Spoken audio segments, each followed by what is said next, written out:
Kung naghahanap ka nga din ng refrigerator na space saving at higit sa lahat hindi malakas sa kuryente, check mo tong Hanatech 145 liters double door inverter refrigerator na malaki ang storage at kasya ang pang isang linggong grocery ng pamilya mo.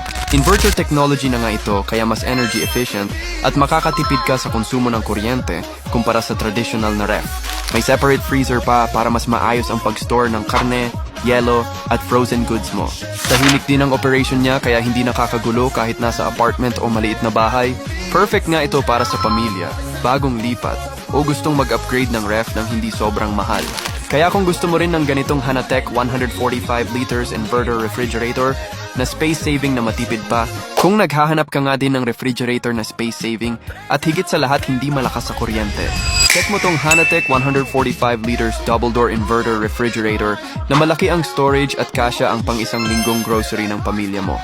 Inverter technology na nga ito kaya mas energy efficient at makakatipid ka sa konsumo ng kuryente kumpara sa traditional na ref. May separate freezer pa para mas maayos ang pag-store ng karne, yelo, at frozen goods mo.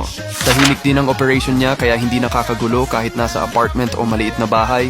Perfect nga ito para sa pamilya, bagong lipat, o gustong mag-upgrade ng ref ng hindi sobrang mahal. Kaya kung gusto mo rin ng ganitong Hanatech 140